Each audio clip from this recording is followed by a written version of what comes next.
threat to our national security is terrorism. I'm assigning you to the Home Secretary. We must protect our way of life. That doesn't require apologising for the past. That interview, did you mean what you said? I don't need you to vote for me, only to protect me. I'll do what's required. She's got an agenda to heighten fear and to seize power. Don't mention this to anyone. This never happened. What is she up to? You need to find out. I've been a copper. I've been a soldier. For what? Politicians, cowards and liars. How do you reckon she'd feel if she got a taste, suffering the consequences? Looks like the Home Secretary couldn't be in safer hands. Bodyguard, coming soon to BBC One.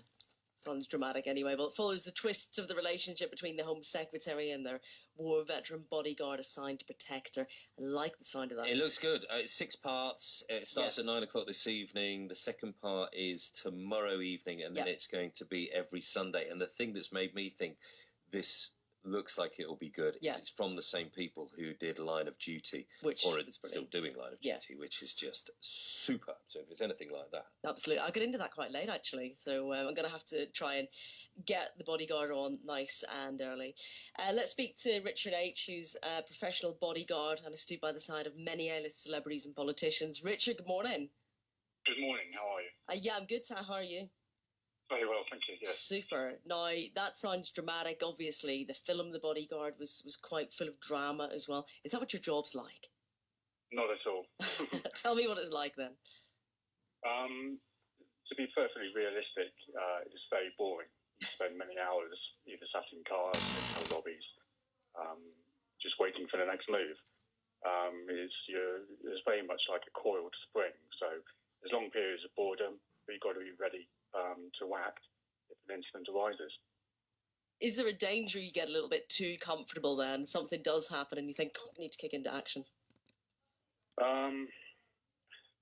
The whole industry is affected naturally by the level of training you receive.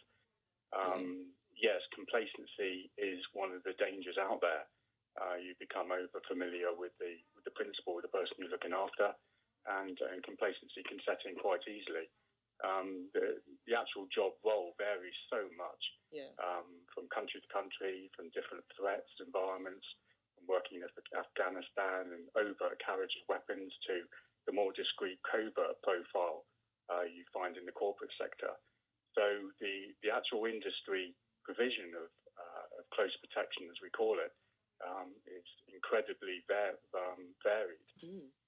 And also the training does as well. So this new BBC TV series shows someone who's been trained by the more elite end of the profession from the Met Police.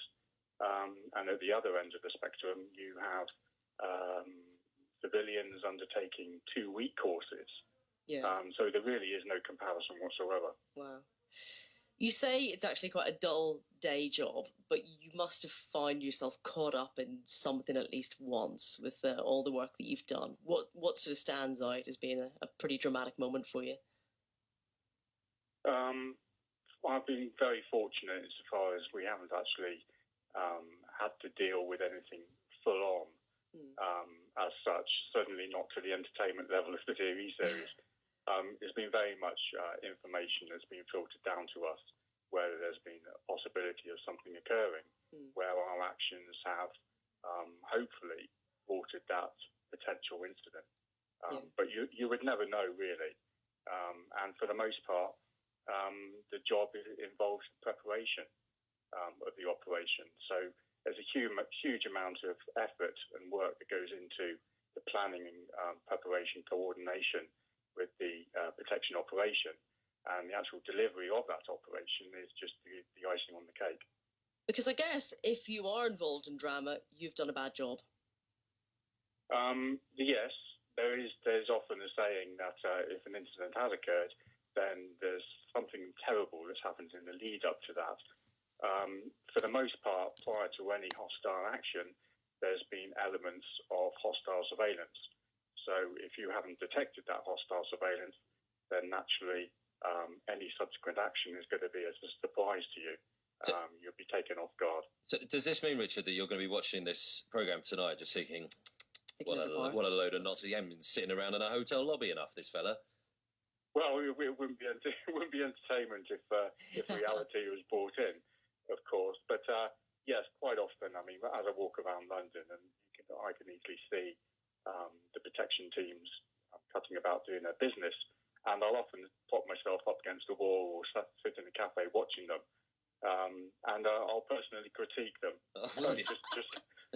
So yes, I mean, watching these films and TV series, yes, it does bring a bit of a critical enjoyment for me. But can I just ask as well? I know when Lisa introduced you, your name is Richard Aitch, spelt Aitch, but because this is quite a secretive world, are you sometimes on the phone and you say, "My name is Richard Aitch," and does anyone ever presume that it means the letter?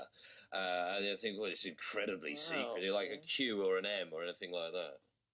Well, that's very perceptive of you. Well done. Yeah. Isn't it? Does it ever happen? Yes, occasionally. Yes, there you go. You see, wow. Yeah. Very perceptive, Chris. Do you reckon he's got a future in close surveillance?